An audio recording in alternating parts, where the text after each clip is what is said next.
ابتدا ہے رب جلیل کے ببرکت نام سے جو دلوں کے پھید خوب جانتا ہے۔ تمام ویورز کو السلام علیکم۔ دوستو، آج ہم سیر کرنے والے ہیں ایسی سرزمین مقدس کی جہاں ہزاروں انبیاء کرام تشریف لاتے رہے۔ یہاں آج بھی ان کے انمٹ نقوش دیکھنے کو ملتے ہیں۔ پوری دنیا کو سودی بینکنگ سسٹم میں جکڑنے والے سود صرف غیروں سے لیتے ہیں، آپس میں سود لینا اور دینا حرام سمجھتے ہیں۔ تینوں ابراہیمی مذاہب اسلام، مسیحیت، یہودیت میں کیا چیزیں مشترک ہیں؟ Valentine day, Christmas day, good Friday, black Friday کے بارے میں ایسا منجن مارکیٹ میں بیچا جا رہا ہے۔ اللہ کی پناہ، اس میں حقیقت اور مبالغہ آرائی کتنی ہے۔ جنوری، فروری کے نام کن دیویوں کے نام پر ہیں؟ بار متزوا اور بیڈ متزوا کیا ہیں؟ ان کے نزدیک 13 کا ہنسا کیا اہمیت رکھتا ہے؟ میں بتاؤں گا ان سب کے دلچسپ حقائق جو یقیناً آپ ویڈیو دیکھنے سے پہلے نہیں جانتے ہوں گے۔ آپ ایمانداری سے کمنٹس میں ہمیں بتائیں کتنے ایسے حقائق ہیں جن کے بارے میں آپ نے آج پہلی مرتبہ سنا، جانا یا دیکھا ہے۔ Israel, travel to Israel part second بنانے کا پروگرام کافی عرصے سے بن رہا تھا۔ اس کی بڑی وجہ قبلہ اول حضرت سلیمان علیہ السلام، حضرت موسیٰ علیہ السلام، حضرت مریم علیہ السلام کی آخری آرام گاہ اور حضرت عیسیٰ علیہ السلام کی پیدائش کی جگہ کے ساتھ ساتھ ایسی بے شمار جگہیں ہیں جو تینوں مذاہب کے عقائد اور محبت سے جڑی ہوئی ہیں۔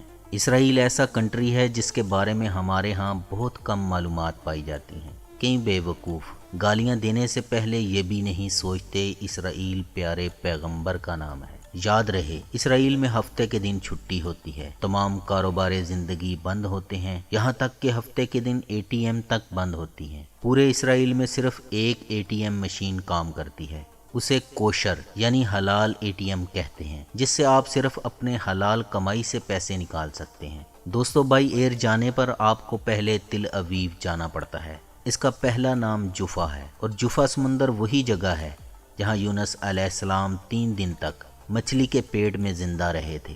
تل ابیب کا ایئرپورٹ آبادی کے درمیان واقع ہے۔ ٹرینیں، بسیں اور ٹیکسیاں سب ہی تل ابیب ایئرپورٹ سے یروشلم جاتی ہیں۔ بس اور ٹرین کی ٹکٹ نسبتاً سستی ہے جبکہ ٹیکسی کا کرایہ زیادہ ہے۔ بن گورین ایئرپورٹ تل ابیب سے باہر نکلتے ہی شیئر ٹیکسی کا سٹینڈ ہے۔ اس میں ایک بندے کا کرایہ 75 شیکل ہے۔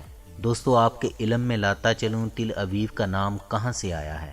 حضرت سلیمان علیہ السلام نے 970 سال قبل مسیح جنوں کی مدد سے بھاری پتھروں کے ذریعے ایک بڑے ہیکل کی تعمیر شروع کی۔ تعمیر کے دوران آپ کا انتقال ہو گیا۔ آپ ایک لکڑی کے ساتھ ٹیک لگا کر کھڑے تھے۔ جن یہ سمجھ کر تعمیر کرتے رہے کہ آپ زندہ ہیں، اور اسی دوران جنوں نے اس ہیکل کی تعمیر مکمل کر لی۔ یہ ایک وسیع و عریض اور عالی شان ہیکل تھا اور اس کو 3 حصوں میں تقسیم کیا گیا تھا۔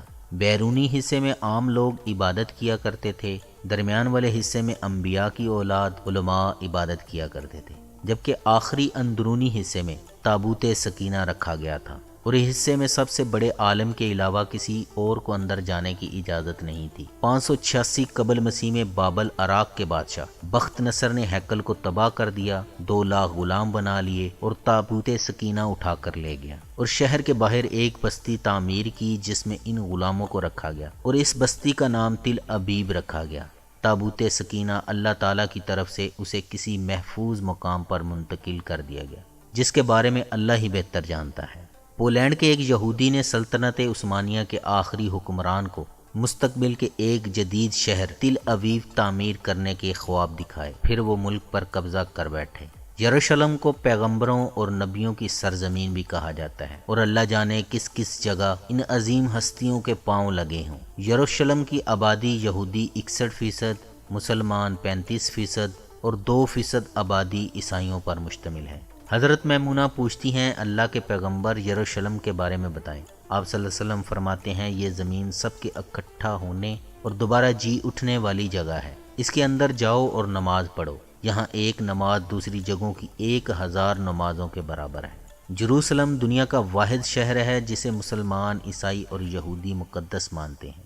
اندرون یروشلم میں 90% فلسطینی مسلمانوں کی دکانیں ہیں۔ قدیم یروشلم شہر کے 7 دروازے ہیں اور ماضی میں اسے 4 کوارٹر میں تقسیم کیا گیا تھا: مسلم کوارٹر، آرمینین کوارٹر، عیسائی کوارٹر اور یہودی کوارٹر۔ یہ شہر اب بھی اپنی قدیم اور جدید چمک دمک برقرار رکھے ہے۔ یروشلم 3 پہاڑوں پر مشتمل ہے، جبل موریہ، جبل سیون اور ماؤنٹ اولیو یعنی جبل زیتون۔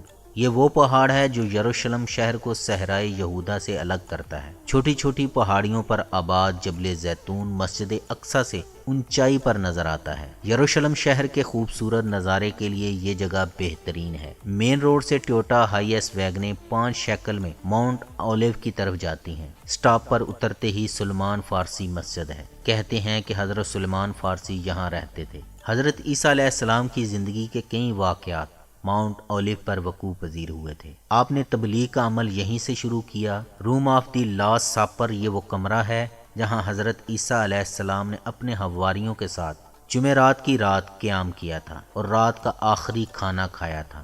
یہاں محراب بھی ہے۔ یہودیت میں محراب کو تورا آرک کہتے ہیں۔ مسلمان یہاں نماز پڑھتے ہیں اور عیسائی پادری عبادت کرتے ہیں۔ اسی راستے سے آپ کو کروسیفائیڈ کرنے کے لیے لے جایا گیا۔ ماؤنٹ آف اولیو پر مسجد سو السما ہے۔ یہاں ایک پاؤں کا نشان ہے جس کے بارے میں کہا جاتا ہے یہ روئے زمین پر عیسیٰ علیہ السلام کا آخری قدم ہے۔ اس کے بعد انہیں آسمانوں پر اٹھا لیا گیا۔ مسیحی زائرین اس پر ہاتھ لگاتے ہیں اور موم بتیاں جلاتے ہیں۔ مسلمان بھی اس جگہ کو دیکھنے جاتے ہیں۔ مسیحیوں کے بڑے فرقے کیتھولک مشرقی آرتھوڈکس کی زیارات جبل زیتون کی زیارت کے بغیر مکمل نہیں ہوتی۔ ان کا عقیدہ ہے عیسیٰ علیہ السلام ماؤنٹ اولیو پر دوبارہ اتریں گے۔ اسی پہاڑ پر یہودیوں کی قبریں ہیں اور یہاں دفن ہونے کی خواہش رکھنے والوں کو $10 لاکھ تک پے کرنے پڑتے ہیں۔ Room of the last super کے ساتھ حضرت داؤد علیہ السلام کی قبر ہے جس پر چادر چڑھائی گئی ہے۔ یہودی وہاں تورات کی تلاوت کرتے ہیں۔ قبر کے درمیان مردوں اور عورتوں کے لیے پارٹیشن کی گئی ہے۔ قبر بہت اونچی بنائی گئی ہے۔ لوگ چومتے اور سجدہ کرتے ہیں۔ یہاں تینوں مذاہب کے لوگ آتے ہیں اور ان کا عقیدہ ہے ان کا مسیح یعنی دجال یہیں سے ان کے ٹیمپل کی بنیاد رکھے گا۔ اس کے بعد تمام دنیا پر ان کی حکومت قائم کرے گا۔ ان کے فلیگ میں ستارہ داؤدی کا مطلب کنگڈم آف ڈیوڈ ہے۔ سائڈ پر بلو پٹیاں ایک دریائے فرات اور دوسری پٹی دریائے نیل کو ظاہر کرتی ہے، یعنی ہماری حکومت یہاں تک ہوگی۔ دوستو، قرآن میں آتا ہے ایمان والوں سے دوستیاں رکھنے میں سب سے زیادہ قریب وہ لوگ ہیں جو اپنے آپ کو نصارہ کہتے ہیں۔ نصارہ سے مراد کرسچن جو عیسیٰ علیہ السلام کی امت ہیں۔ کرائسٹ لفظ کون گریک کے لفظ کرسٹوس سے نکلا ہے جو کہ ہبرو کے لفظ مشیاخ کا ترجمہ ہے جس کا مطلب ہے مسیح یا مسیحا۔ محترم ناظرین، عیسیٰ ابن مریم علیہ السلام مسلمانوں اور مسیحیوں دونوں کے نزدیک نہایت مقدس ہستی ہیں۔ مسیحیت میں 2 طرح کے گروہ ہیں۔ سب سے بڑا گروہ ان کو ٹرینٹی یعنی تثلیث کا ایک کردار مانتے ہیں اور خدا کا ایک اقنوم مانتا ہے۔ دوسرے گروہ کے مطابق یہوہ یا خداوند یعنی اللہ ایک ہی ہے اور اس کی کوئی اولاد یا شریک نہیں۔ مسلمان عیسیٰ ابن مریم علیہ السلام کو اللہ کے برگزیدہ نبی جنہیں کئی معجزات دے کر بنی اسرائیل کی طرف نبی بنا کر بھیجا گیا تھا۔ یہودیت میں انہیں نبی نہیں مانا جاتا، بلکہ وہ یہ بھی نہیں مانتے کہ وہ بغیر باپ کے پیدا ہوئے، بلکہ وہ پاک دامن مریم علیہ السلام پر تہمت بھی لگاتے ہیں۔ جبکہ مسلمان اور مسیحی دونوں یہ عقیدہ رکھتے ہیں کہ عیسیٰ ابن مریم بغیر باپ کے کنواری مقدس مریم علیہ السلام سے پیدا ہوئے۔ یہودی عورتیں اور مرد الگ الگ عبادت کرتے ہیں۔ عورتوں کے بال ان کی سطر کا حصہ ہیں۔ شادی کی رات دلہن اپنے بال کٹوا کر گنجی ہو جاتی ہے کیونکہ وہ سمجھتی ہیں اس کے سابقہ بال غیر مردوں نے دیکھے ہیں اور نئے بال صرف میرا شوہر دیکھے گا، اور سر پر وگ لگا کر رکھتی ہیں۔ یاد رہے یہ اصلی تورا کو ہاتھ نہیں لگاتے، اس کے لیے انہوں نے قلم ٹائپ کی ایک خاص چیز رکھی ہوتی ہے جس سے تورا کو چھوتے ہیں۔ جوڈیزم میں بار متزوا لڑکوں اور بیٹ متزوا لڑکیوں کی تقریب ہوتی ہے۔ اس کا تلمود میں تذکرہ کیا گیا ہے۔ یہ تقریب بڑی دلچسپ اور خوبصورت ہوتی ہے۔ یہ اس بات کی نشاندہی کرتی ہے جب کوئی لڑکا مرد اور لڑکی عورت کی حیثیت سے اپنے ہر عمل کے لیے جواب دہ ہو جاتی ہے۔ بار متزوا سے پہلے بچے کے اعمال کی ذمہ داری والدین کے سر ہوتی ہے۔ 13 سال کی عمر میں پہنچنے پر ان کو بڑی مذہبی تقریبات میں شامل ہونے کی اجازت ملتی ہے اور ان پر تمام عبادات فرض ہو جاتی ہیں۔ یاد رہے اسلام میں بھی بچوں پر بلوغت کے بعد تمام احکامات پر عمل کرنا ضروری ہو جاتا ہے۔ ان کی عبادت گاہ کو سیناگوگ کہتے ہیں۔ تورا کی تلاوت کے لیے اس کے ساتھ الگ سے کمرہ بنایا جاتا ہے اور تورات کو ضعیف ہونے پر دفن کرتے ہیں۔ اسرائیل میں کوشر گوشت کے علاوہ جھٹکے کا گوشت بیچنے کی اجازت نہیں، یہاں تک کہ میکڈونلڈ پر بھی کوشر یعنی حلال فوڈ بیچنے کی اجازت ہے۔ گلو تک کوشر استعمال کی جاتی ہے۔ یہ بات بھی یاد رکھنے کی ہے، مسلمان ان کا ذبح کھا سکتے ہیں کیونکہ یہ اللہ کے نام کے علاوہ کسی غیر کے نام کو پکارنا شرک سمجھتے ہیں۔ قرآن کے مطابق مریم علیہ السلام کی والدہ نے اپنی اولاد رب کے نام پر آزاد کرنے کی نظر مانی۔ حضرت زکریہ علیہ السلام ان کی خبر گیری کے لیے جاتے تو مریم علیہ السلام اللہ کی عبادت میں مصروف ہوتی۔ رزق پاتے تو پوچھنے پر وہ جواب دیتی یہ اللہ تعالیٰ کے پاس سے ہے۔ ایک دن فرشتوں نے کہا اے مریم، اللہ تعالیٰ نے تجھے برگزیدہ کر لیا، تجھے پاک کر دیا۔ اللہ تعالیٰ تجھے اپنے ایک کلمے کی خوشخبری دیتا ہے جس کا نام مسیح عیسیٰ بن مریم ہے، جو دنیا اور آخرت میں ذی عزت ہے، اور وہ میرے مقربین میں سے ہے۔ وہ لوگوں سے اپنے گہوارے میں باتیں کرے گا اور ادھیڑ عمر میں بھی، اور وہ نیک لوگوں میں سے ہوگا۔ کہنے لگی الہی مجھے لڑکا کیسے ہوگا، حالانکہ مجھے تو کسی انسان نے ہاتھ بھی نہیں لگایا۔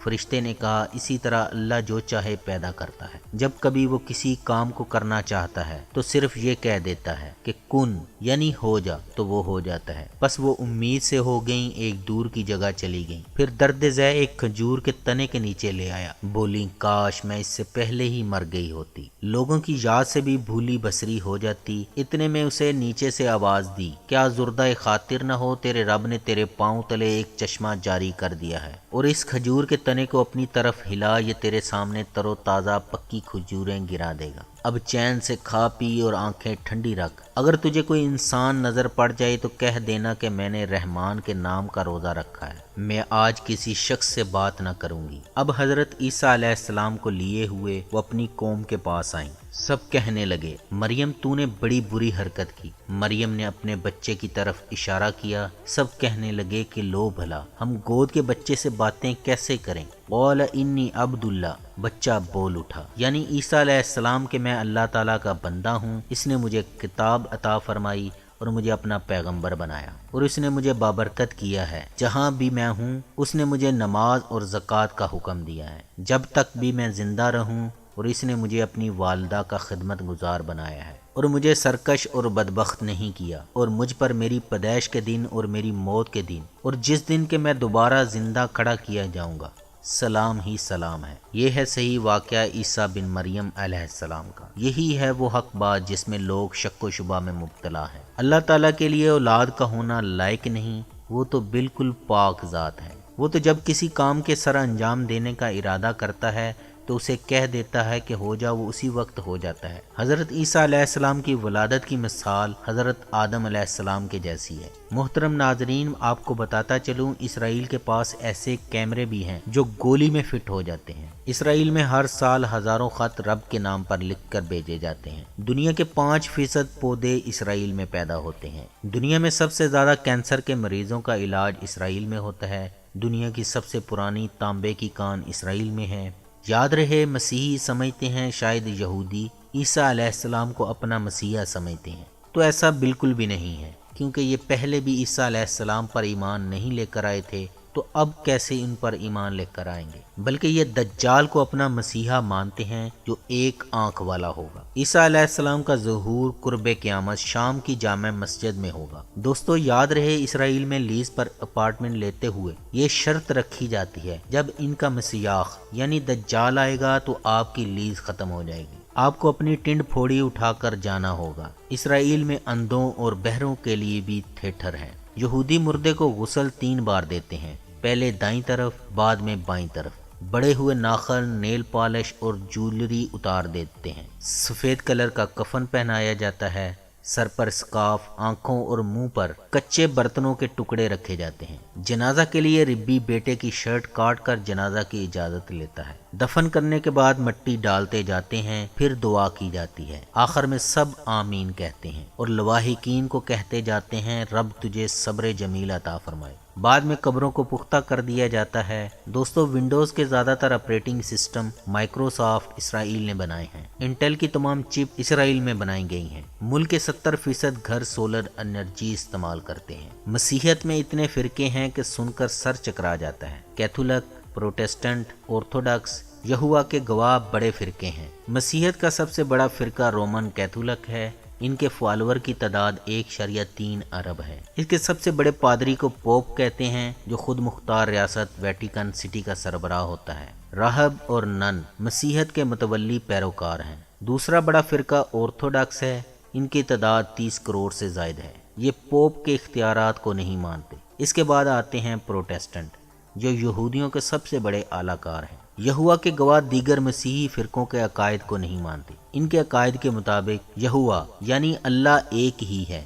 عیسیٰ علیہ السلام اللہ کے بندے اور نبی تھے۔ یہ کرسمس پارٹی میں شرکت نہیں کرتے۔ ان کے نزدیک یہ ایک بدعت ہے۔ ان کے نزدیک خدا کی ذات میں کسی کو شریک کرنا ابلیس کی پیروی کرنے کے مترادف ہے۔ ہمارے یہاں عام لوگوں میں یہ خیال کیا جاتا ہے ویلنٹائن نے بغیر نکاح کو جائز قرار دیا تھا، جو کہ سراسر ایک بہتان ہے۔ حقیقت اس کے قطعی برعکس ہے۔ 3 صدی عیسوی میں رومن اپنے قدیم مذہب کو چھوڑ کر نصرانیت اختیار کرنے لگے اور یہ مذہب تیزی سے پھیلنے لگا، تو اس وقت کے رومن بادشاہ کلاڈیوس دوم نے توحید پرستی کی سزا کے طور پر نوجوانوں کی شادیوں پر پابندی عائد کر دی۔ سینٹ ویلنٹائن نے اس شاہی فرمان کی مخالفت کرتے ہوئے مسیحی نوجوان جوڑوں کی خفیہ شادیوں کا اہتمام کرنا شروع کر دیا۔ جب بادشاہ کو اس بات کا پتہ چلا تو اس نے سینٹ کو گرفتار کر کے جیل بھیج دیا۔ جیل میں جیلر اپنے اہل خانہ سمیت اللہ اور عیسیٰ علیہ السلام پر ایمان لے آیا، اور ویلنٹائن کو جیلر کی بیٹی سے محبت ہوگی۔ کیونکہ عیسائی قانون کے مطابق پادری ساری عمر شادی نہیں کر سکتے،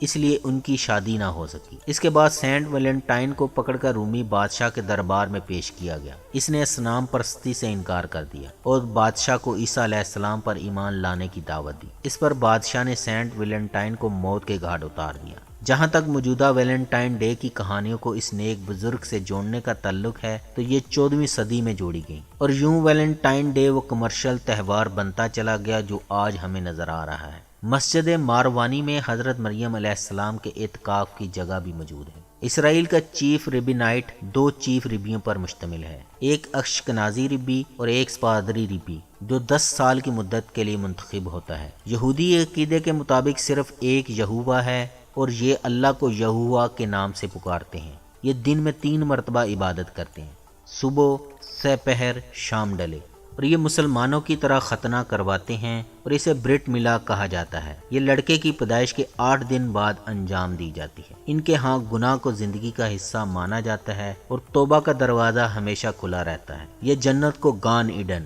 یعنی باغ عدن کہتے ہیں، اور ان کا دعویٰ ہے یہ زیادہ سے زیادہ 12 مہینے کے لیے جہنم میں جائیں گے۔ ان کی چادر کے ساتھ 10 لڑیاں نکلتی ہیں، یہ ان کے 10 احکامات ہیں۔ جو ان کو نہیں مانتا وہ شیطان کا پجاری ہے۔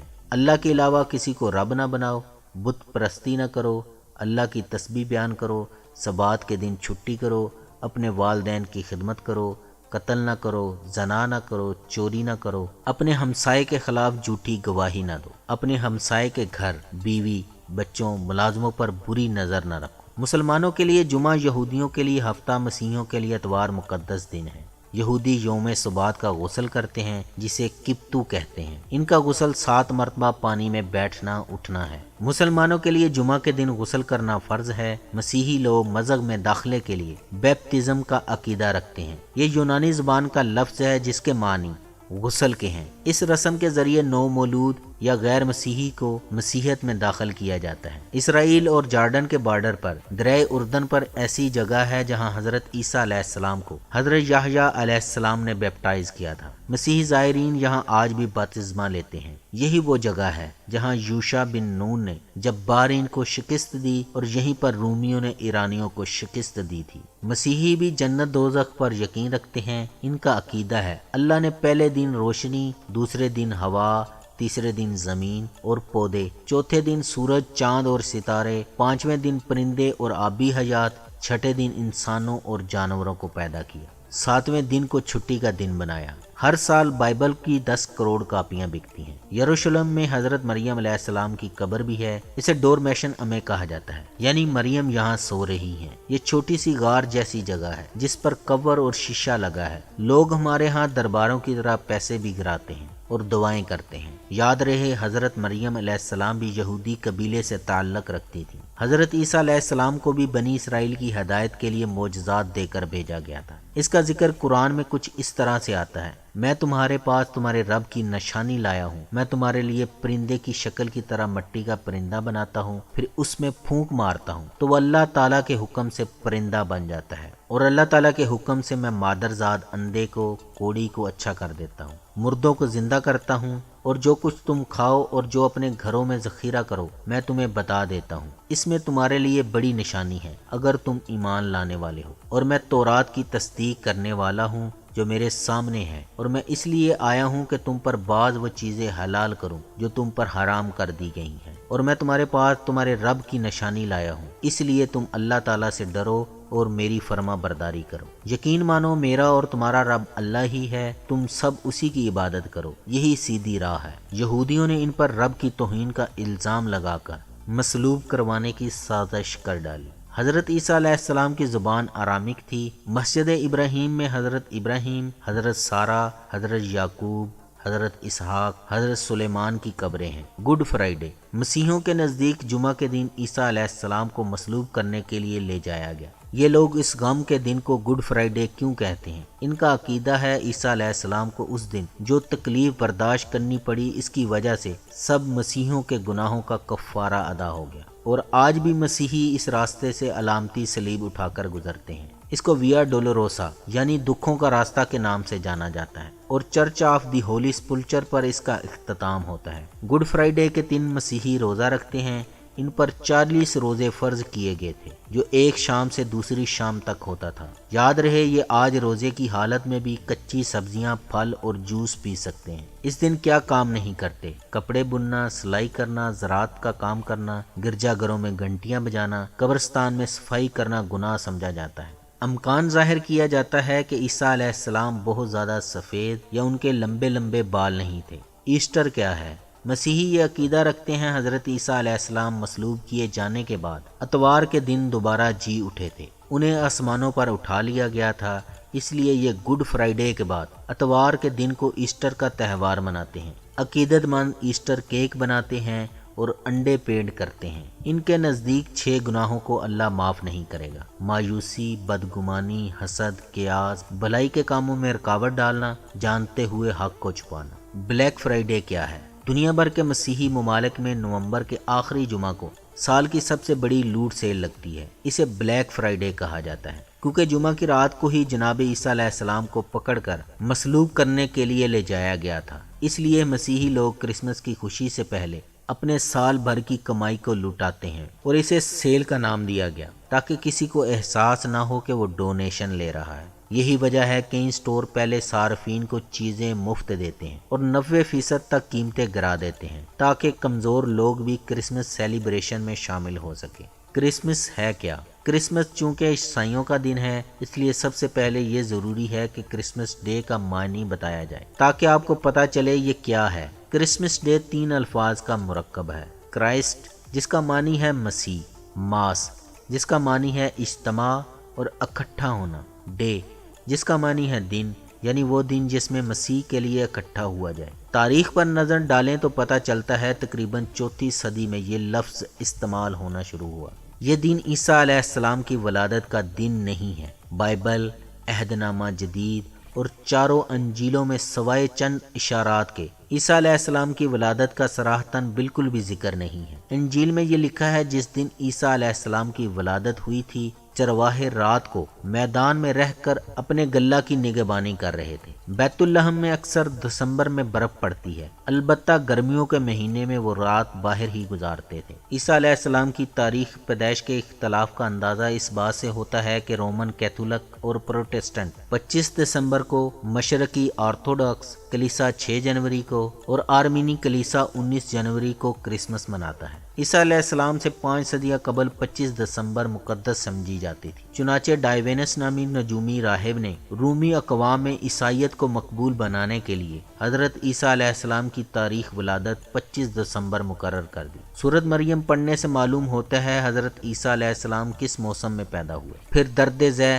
اسے مریم علیہ السلام کو کھجور کے تنے کی طرف لے آیا۔ پھر اس فرشتے نے آواز دی کہ غم نہ کر، یقیناً تیرے رب نے تیرے نیچے ایک چشمہ جاری کر دیا ہے اور کھجور کے تنے کو اپنی طرف ہلا، وہ تجھ پر تازہ پکی ہوئی کھجوریں گرائے گا، تو کھاؤ اور پیو اور آنکھیں ٹھنڈی کرو۔ آیت 22 تا 25۔ لوکا کی انجیل کے مطابق مریم علیہ السلام کو جب خوشخبری دی گئی تو چھٹا مہینہ تھا، اور یہودی کیلنڈر کا چھٹا مہینہ الول کا ہوتا ہے جو اگست کے مہینے میں آتا ہے، اور عیسیٰ علیہ السلام کی ولادت یہودی مہینے ایار میں ہونا بنتی ہے جو کہ عین گرمی کے موسم میں ہوتا ہے۔ اس بات پر سب کا اتفاق ہے کہ عیسیٰ علیہ السلام کی ولادت بیت اللحم میں ہوئی۔ اس علاقے میں موسم گرما میں ہی کھجوریں ہوتی ہیں۔ قرآن مجید کے ذریعے اللہ نے یہ امر واضح کیا کہ حضرت عیسیٰ علیہ السلام کی ولادت کھجوریں پکنے کے کسی دن میں ہوئی۔ دوستو، میں آپ کو بتاتا چلوں، ہیپی نیو ایئر کے تہواروں کی بنیاد دراصل وہ تہوار تھے جو رومی اپنے دیوتاؤں کے لیے مناتے تھے۔ 1 جنوری کو رومن باشندے جنوس دیوتا کا جشن منایا کرتے تھے، اور اسی تہوار کی بنیاد پر ہیپی نیو ایئر کی ابتدا ہوئی، اور اس تہوار کے موقع پر لوگ کئی بد اخلاقیوں میں شامل ہوتے۔ جنوس کے 2 چہرے تھے، ایک آگے کی طرف اور دوسرا پیچھے کی طرف، اور وہ یہ عقیدہ رکھتے تھے کہ وہ ماضی اور حال کے بارے میں جانتا ہے۔ جنوری کے مہینے کا نام بھی اسی دیوتا سے لیا گیا ہے۔ رومی لوگوں کے خیال میں اگر 1 جنوری کے روز خوب کھایا پیا اور عیش کیا جائے تو باقی سال بھی خوشحالی میں گزرے گا۔ فروری نام کا تعلق رومن دیوی فیبریے سے جوڑتے ہیں، جسے اولاد دینے والی دیوی مانا جاتا تھا۔ ماہرین کا ماننا ہے کہ مارچ کا نام مارس کے نام پر رکھا گیا۔ مارس یعنی جنگ کے یونانی دیوتا کا نام تھا۔ اپریل کا نام محبت اور خوبصورتی کی یونانی دیوی کے نام ایفروڈائٹ کے نام سے نکلا ہے۔ مئی کے مہینے کا نام یونانی دیوی مایا کے نام پر رکھا گیا۔ جون کا نام جونو کے نام پر رکھا گیا۔ جونو محبت اور شادی کی دیوی تھی۔ جونو کی شادی سب سے بڑے رومن دیوتا جوپیٹر سے ہوئی، اور اسی لیے وہ دیوتاؤں کی ملکہ کہلاتی تھی۔ اسی طرح سال کے دیگر مہینوں کے نام رومی اور یونانی دیوی دیوتاؤں کے نام پر رکھے گئے تھے۔ دوستو، یہ تھی آج کی ویڈیو۔ آپ اسے لائک کرنے کے ساتھ اپنے دوستوں کو واٹس ایپ پر شیئر کر کے ہمارا حوصلہ بڑھا سکتے ہیں۔ اگر آپ اسرائیل کے متعلق مزید پڑھنا چاہتے ہیں تو آپ اس ویب سائٹ پر ضرور وزٹ کریں، اور گیمنگ میں دلچسپی رکھنے والے بچے اس چینل کو ضرور سبسکرائب کریں۔ اللہ ہم سب کا حامی و ناصر ہو۔